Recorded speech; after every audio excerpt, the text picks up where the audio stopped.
안녕하세요. 암요미입니다. 여러분, SF 영화에서나 나올 법한 이야기가 얼마 전 현실에서 있었습니다. 워낙 큰 뉴스였으니 다들 들으셨을 거예요.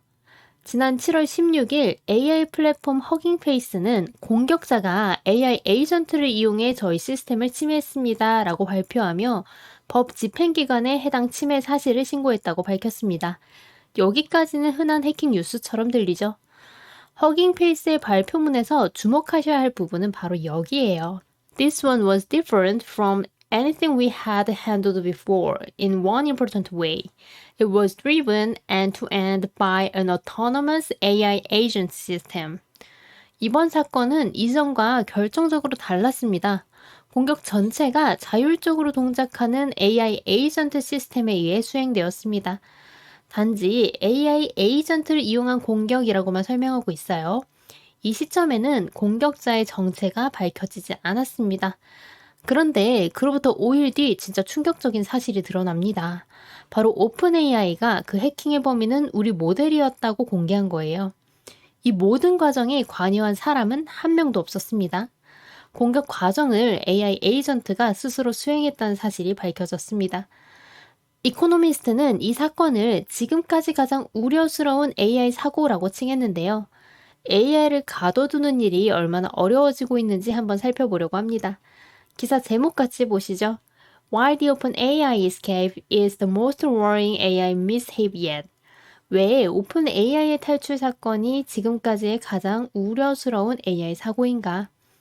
Containing the technology is getting harder. 기술을 통제하는 것이 더욱 어려워지고 있다. 먼저 상황을 정리해 보겠습니다. 오픈AI는 지난 7월 9일 GPT-5.6 소리라는 모델을 출시했습니다. 그런데 이 모델과 아직 세상에 공개되지 않은 더 강력한 후속 모델을 결합해서 하나의 테스트를 진행하고 있었어요. 테스트의 이름은 exploitgim이라고 해서 구글 크롬 브라우저를 포함한 여러 유명 애플리케이션에 대한 보안 테스트를 한 거예요. 쉽게 말하면 이미 알려진 각 애플리케이션의 보안 취약점을 AI가 얼마나 잘 찾아 활용하는지 시험을 해본 거죠. AI 회사들은 원래 이렇게 모델을 출시하기 전에 위험한 능력 테스트를 거칩니다. 그리고 일반에 공개된 챗 GPT는 안전장치가 있어서 누군가 해킹을 도와달라고 요청하면 거절하도록 되어 있습니다. 하지만 이 테스트에서는 미출시 모델의 진짜 실력을 측정해야 했기 때문에 그 안전장치를 일시적으로 해제한 상태였습니다. 일부러 해킹 능력을 시험을 한 거죠. 물론 오픈 AI도 바보는 아니었습니다. 이렇게 강력한 사이버 공격 능력을 가진 모델을 그냥 인터넷에 풀어놓을 수는 없잖아요. 그러니 샌드박스라는 격리된 컴퓨터 환경에 가둬두었습니다. 쉽게 말하면 AI를 인터넷과 격리된 실험실 안에 넣어둔 거죠. 대신 인터넷은 막아두었지만 테스트에 필요한 작은 소프트웨어를 내려받는 내부 게이트웨이 하나는 제한적으로 열어두었습니다. 그런데 바로 여기서 일이 터집니다. 모델은 문제를 정면으로 풀지 않았습니다. 그러니까 인간이 생각한 대로 풀지 않은 거죠. 대신 답이 어디 저장되어 있을까라는 방향으로 사고했습니다. 그리고 그 과정에서 앞서 말한 소프트웨어 수신 통로를 하나 열어놨었다고 했죠. 바로 그 통로에 대해서 지금까지 아무도 몰랐던 보안 취약점을 찾아내서 그것을 이용해 인터넷으로 나가버린 겁니다. 그리고 인터넷에 나오자마자 모델은 스스로 정확한 결론을 내립니다. 아, 내가 풀어야 할 문제의 답은 아마 허깅페이스에 저장되어 있겠구나. 왜 그런 결론을 내렸을까요? 허깅페이스는 오픈소스 AI 모델과 데이터셋을 공유하는 유명한 플랫폼입니다. 테스트 문제의 답이 분명히 거기 있겠죠? AI가 허깅페이스를 이용하면 된다는 사실을 알게 된 거예요. 문제는 여기서 더 기가 막혀집니다. 모델은 여기서 멈추지 않고 다단계 공격을 스스로 설계합니다. 먼저 데이터셋 하나를 허깅페이스에 업로드했고 허깅페이스 플랫폼은 이걸 자동으로 처리했습니다. 그런데 그 데이터셋에는 악성 코드가 숨겨져 있었고 허깅페이스가 주말 동안 이를 자동으로 처리하는 과정에서 악성 코드가 실현되며 공격자 AI는 로그인 정보를 확보했고 내부 서버에 접근하는 데 성공했습니다. 이 과정이 주말 동안 조용히 진행됐습니다. 결국 얼마 후에 허깅페이스와 오픈 AI 양쪽이 각각 독립적으로 침해 사실을 감지했습니다.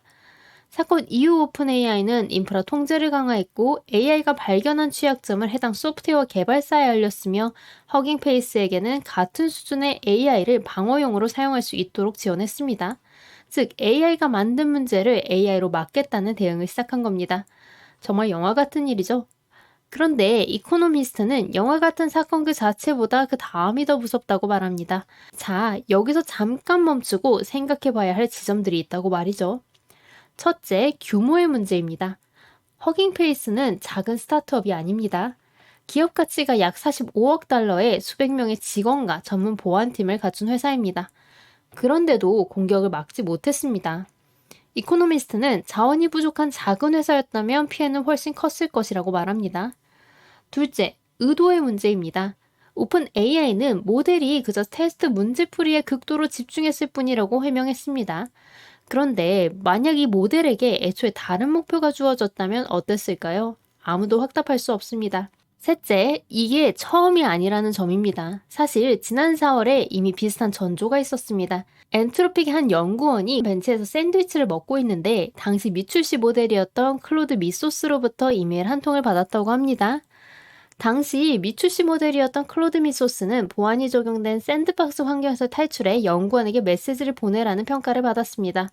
그런데 모델은 실제로 다단계 공격을 만들어 인터넷에 연결한 뒤 공원에서 샌드위치를 먹고 있던 연구원에게 이메일을 보내 탈출 사실을 알렸습니다.